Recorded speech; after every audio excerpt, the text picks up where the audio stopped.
I sincerely hope that every single one of you takes something away that you did not know that is going to help you go from a place to a place with your business. Okay? So I'm going to hand over to you, Zoe Cairns, and thank you very much. Thank you. So what content are you sharing? What content are you sharing?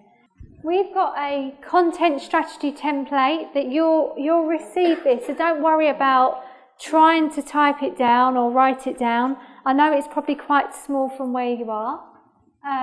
However, what lots of people do is they tend to just stay in the promotional area. So just constantly promote. But if you look at the other areas in which you can start sharing, it will really start boosting the engagement that you're getting. So for example, let's look at the conversation area. I've put Twitter chats there. How many of you get involved in Twitter chats? No? Okay. We're going to talk about Twitter chats in a moment. Twitter chats is a great way for you to get involved in chats online, but with your target audience. So we'll talk about those in a moment. How many of you post stuff about particular themes? So if Mother's Day is coming up, if not Father's Day, maybe Valentine's Day, all those sorts of things. What themes can you integrate into your posts? So if there's a theme going on, now Christmas is coming up with a sparkle, how can you integrate that into your posts? Now how about National Awareness Days? How many of you get involved in those? Okay, there's a website called nationalawarenessdays.com, nationalawarenessdays.com. And if you register for their newsletter, it will email you the month before and say, this is what National Awareness Days are going on next month. And you can just go through them and see which ones would be relevant to you. Okay, and then you can create a post around that National Awareness Day, and you can use that along with the hashtag that will go in Facebook. Now you all know that Facebook use hashtags. Yeah, so if someone was to search a particular hashtag, then hopefully your post would then come up. Okay, so National Awareness Days. Exhibitions and shows that you might go to the beauty show at Excel, you might go to Olympia Beauty. How about taking some pictures whilst you're there? How about getting something called a Zoom H1? Have you heard of the Zoom H1? Okay, so you could get like a mic, a wireless mic. Not that you might not want to use it, but you might get your phone. Your phone could be a good one, but a wireless mic, and you can get this box that goes around it. Okay, you know the boxes where you put your logo on. Okay, so you can put your. I'll pick on Natasha because hers is called Sassy Lash Dolls. Yeah, so she could put her logo on the mic, and then go up to the show and go and interview some beauty experts. Okay, how great would that be? So you're doing little live videos with interviews with people, and you might think that this is like maybe not great, but people that have liked your page are into beauty. They might not have made the show, but you're going around interviewing experts within their field. And it's not about products, but about their expertise. So you might find a beauty blogger there. You might find that there's certain speakers out there that you can quickly grab a couple of minutes with and create some little videos of them showcasing of what they do or interviewing them. You could use a Zoom H1 or the audio app on your phone, the voice recorder, and make little video audios of interviewing them. So you're making little podcasts, okay? What people might listen to. What this is doing is making you stand out as an expert within your field, and you're providing great content. Giving a little call to action at the end. Okay, so if you want to find out more about me, go and visit my website. I'll put the link in the comments. But you're creating great content that people would engage with. Because if you create those videos up in Olympia Beauty and you tag the Olympia Beauty page and the person that you interviewed, and they then share it to their pages, guess what? You're getting exposure. Okay? Some little ideas on content. What about trending topics? Who checks to see what's trending right now? Anyone? So anyone heard of a tool called trendsmap.com? No? Trendsmap? Trendsmap.com is a website where you go on there, and if I wanted to see what's trending in New York or what's trending in London, I can type in London and it will zoom into London and tell me all the hashtags that are trending in London right now. And I can see whether it's relevant to my audience or not and create something around that hashtag. But providing, remember etiquette, make sure it's relevant and that you're not just jumping on the back of a hashtag and spamming. Okay? And general topics. So topics that might be relevant to you. It could be that you're looking at a product launch. Is there conversation about behind the scenes? There's something that you can do behind the scenes. There's different things that you can do in conversation.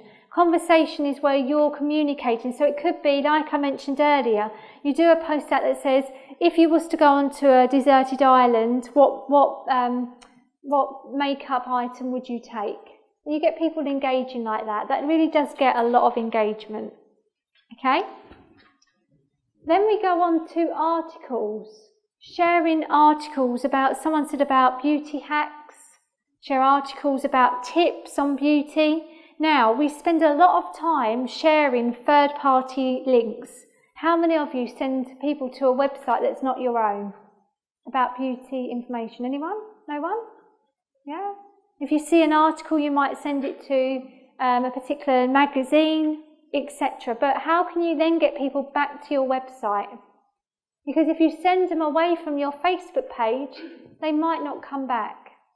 So there's a tool called Sniply. Remember I told you about Sniply earlier? Sniply.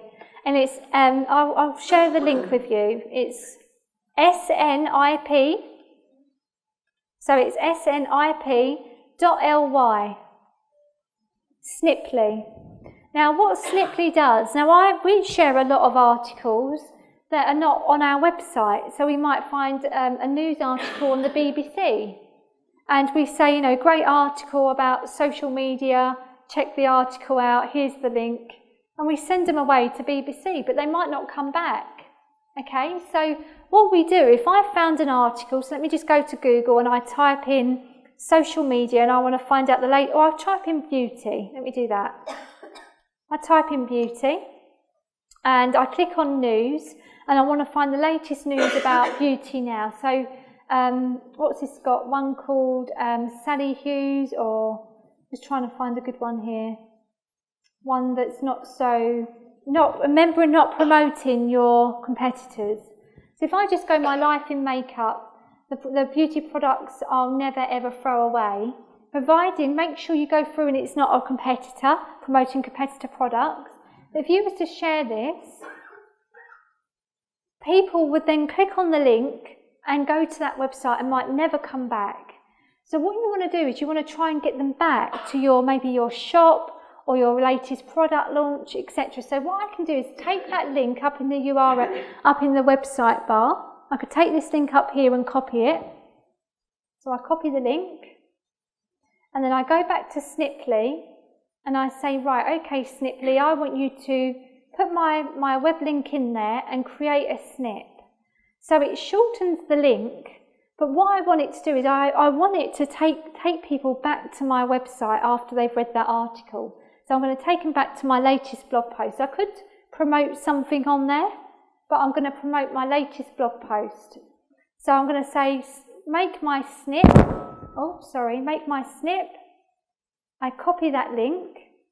Now, if I was to tweet it or put it out in Facebook, and they was to click on it, it would go to this website. So it takes them now to The Guardian, but at the bottom, they've then got a call to action to go back to my website. So this could be your product. Okay? That makes sense? Cool? Now, with Sniply, okay everyone, with Sniply, you can it's free for up to 1,000 clicks. So you could start using it, make sure it works for you first, because the last thing I want you to do is buy it and then it doesn't work for you. And it works out about $20 a month, but if it's not working for you, I don't want you to make that investment if it doesn't work. And you get at least 1,000 clicks means 1,000 people clicking on that link. But we send people away so much, let's get them back. So you could potentially have your product on there, like your blue splash, and when they click on it, it goes straight to that product page where they can then buy it. Make sense? So articles, share articles, but try and use Sniply to get that traffic back to your website or your shop. Okay, what about tips and facts? What tips and facts can you give to them? Can you create an infographic? You know about infographics? Info all in one picture. You've got text in a picture and it shows infographic and facts in a picture. Canva produces infographics so you can create them. Okay, people love facts, they love tips, they love quotes. And the next tool I'm going to show you, you're going to love. Okay, I learnt this, again, the stuff that I'm self-taught, but I'm constantly reading up what's working right now. What are people getting the most engagement on right now? Because it changes all the time. I might read something last week, but then this week, the whole engagement rate on something else has changed, and it's constantly keeping up with it. What about in the day of the life of? You know, we're using Instagram stories, which is where you're taking snaps of your day. But we could do that on Facebook as well, via live, and we can do it via little video shots. But in the day of the life of, you know, you sharing your story is so important. You know, people lack in sharing their stories, and it's your story that sells. Okay? Your story sells. So with your story, bring out your story. Look at the Chewbacca lady. Now she's just telling her story. She's been to the shop. She's got her little kid. Well, actually, she bought the mask for herself, and she's just telling the story in the car. She puts the mask on. It becomes really funny. But look at her story now. She could have gone on there and started selling how great the mask was, but she's telling a story.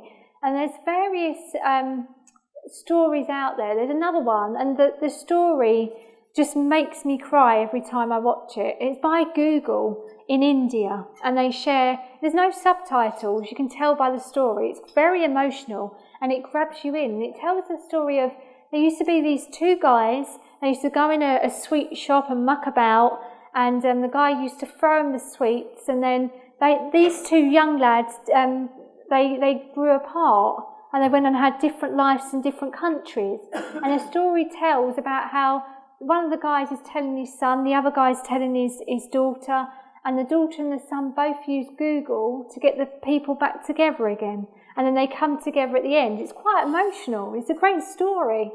But Google have sold their search facility on the story of how it's used, the feature and how it's used.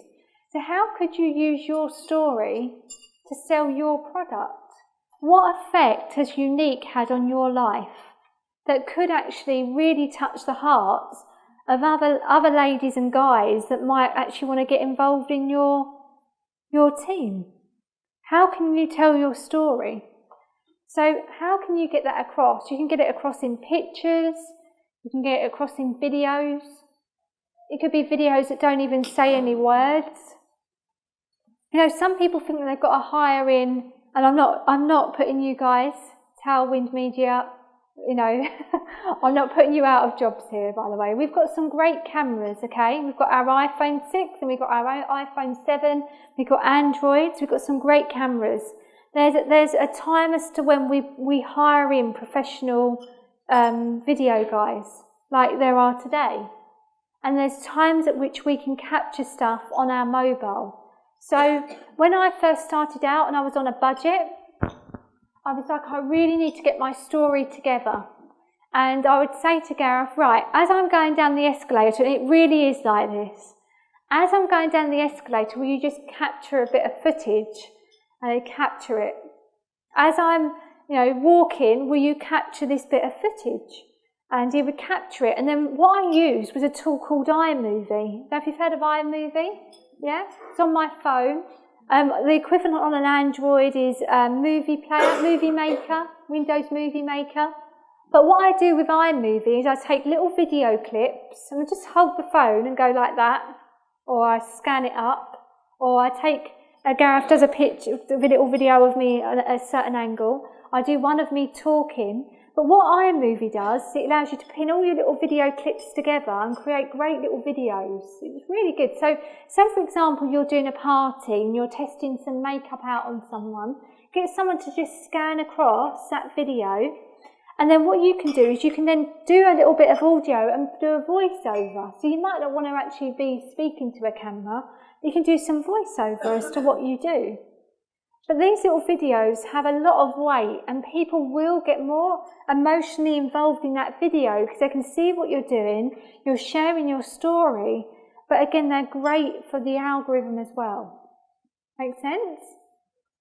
Now, a tool that we use is iMovie, but also for short little animation clips which are really, really quick and capture things very quickly, is something called Ripple. Is anyone using Ripple? No. No, you've not heard of Ripple? Now, Ripple has got a cost to it. You can have it for a free trial, okay? But there is a cost. It's like £2. How much is it, Gareth? $7.99 a month? Yeah, but the engagement you're going to get is, like, I will put a little video. So what it'll do is if you put a photo up, it'll have a little animation in it. It looks really, they'll have different templates. It's on your phone. You upload the photo, put the text over it, change the colours, and it tells you how many people clicked on it, tells you the engagement on it, and it creates great little videos.